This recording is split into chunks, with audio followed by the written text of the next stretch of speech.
भरत महाराज का कहना है, कोई व्यक्ति अगर घर में शरीर छूटे और सारे ज्ञाति कुटुंब के सामने, सारे पुत्र पुत्री प्रपुत्र पोता बहू बेटी सबके सामने घर में अगर किसी का शरीर छूटता है तो सबसे नारकीय हीन तुच्छ कुछ मृत्यु इसी को माना जाता है।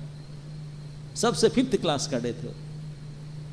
आजकल संसार में जिसको सबसे बड़ा, अरे बिल्कुल कौन सा बोलते हैं हॉस्पिटल में एक होता है आईसीयू में वो सारे विदेश से भी बुला लिया, उनके बेटे बेटी पोता पोती को, और घर में सबको सारे संसार को 40-50 जन को बुला लिया सबके सामने।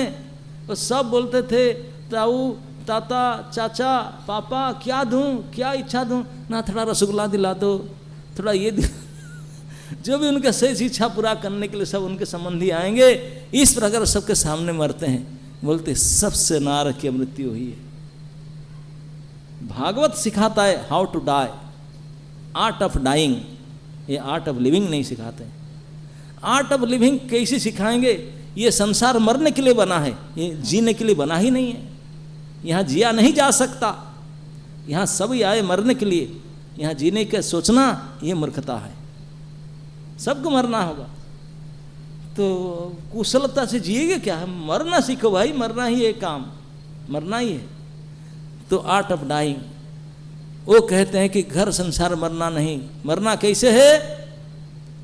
सबसे उच्च कोटि का हाई क्लास डेथ भागवत सिखाता है कि इसी स्थिति में मरना सबसे उच्च कोटि का है।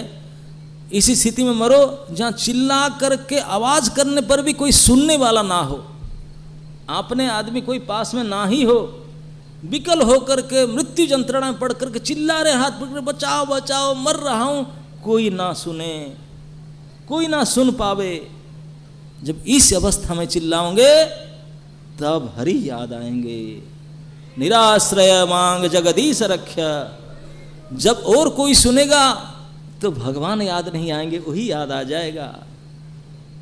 इसलिए कहते हैं कि इसी अवस्था पर जाओ ताकि चिल्लाने पर भी रोने पर भी कोई नहीं सुने, तो बाध्य होकर के हरि के शरण में जाएंगे। और हरि को याद करना वही जीवन का सबसे बड़ा सफलता है। अंते नारायण स्मृति। जन्म लाभ पर पुंसा अंते नारायण स्मृति। इस संसार में जन्म लाभ करने का सबसे बड़ी सफलता, सबसे बड़ी सिद्धि क्या है? अंत समय में हरि के स्मरण आ जाए, इस सबसे बड़ी सफलता है, सुपर अचीवमेंट। तो ये तभी बन पाएगा जब ऐसे एकाकी अवस्था में रहेंगे, नहीं तो नहीं बनेगा। इसलिए विदुर जी नीतिमान ज्ञानवान थे। अपने भाई धृतराष्ट्र को बुढ़े पे अवस्था में बुलाकर ले लिए, बोले चलो भाई साहब। जब विदुर जी आए, धृतराष्ट्र बोला भैया विदुर क्या चकाचक, मेरे 100 बेटे थे, वो जैसे मुझे खान पान देखभाल करते थे, इससे ये युधिष्ठिर एंड कंपनी ये बहुत बढ़िया देखभाल कर रहे हैं। दे आर सो नाइस, बहुत बढ़िया ताज़ा खाना देते हैं, ऐसे सेवा करते हैं, ऐसे व्यवस्था किए, अब बहुत खुश हूँ, बहुत आराम है। सचमुच धर्मराज युधिष्ठिर इतने उनको मारने के लिए क्या क्या नहीं किया था, फिर भी धर्मराज है। सब भूल करके इतने बढ़िया सेवा करते थे कि धृतराष्ट्र वृद्ध अवस्था में ये स्टेटमेंट दे रहा है कि मेरे बेटे ने जो मुझे सुख नहीं दिए थे, युधिष्ठिर अनपाटी मुझे सुख देते हैं। विदुर सुन करके बोले हाय रे निर्लज्ज कहीं के। तो उनको खूब समझाए, वो तो आए थे, समझा करके अंत में ऐसे समझ बाण चढ़ाए, ऐसे कटु बात कहे, ऐसे पाठ पढ़ाए कि धृतराष्ट्र बोला विदुर क्या कहते हो, क्या करना न निर्लज्ज, आप यहाँ रहने के सुख मानते हैं? इस भीमसेन को मारने के लिए क्या क्या प्रयास नहीं किया आपने? महाभारत युद्ध के बाद में उसको कस करके लोहे के भीम को पीस दिया था। ये भीम देखा था ना, आपको पता है कि नहीं?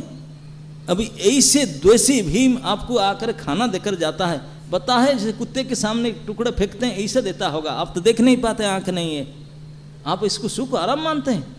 ऐसा है ना, ऐसा नहीं तो और क्या है? क्या करूं भाई? चलो मेरे साथ। दोनों भैया और भाभी को राजभवन से उठाकर रात में ले गए। महाभारत में कहते कुंती भी थी, वो भी चली गई और जंगल में ले गए, महान अपंतरा जंगल में ले गए, जहाँ कोई नहीं है, खाना नहीं पीना नहीं, अंधकार है, अंधे तो थे ही, पानी भी नहीं दिखता, खाने भी नहीं दिखता, भूखे प्यासे में तड़पते तड़पते कंकाल सार होकर के भगवान को ध्यान करके जोगाग्नि उच्च गति हो गया, मृत्यु हो गया उनका।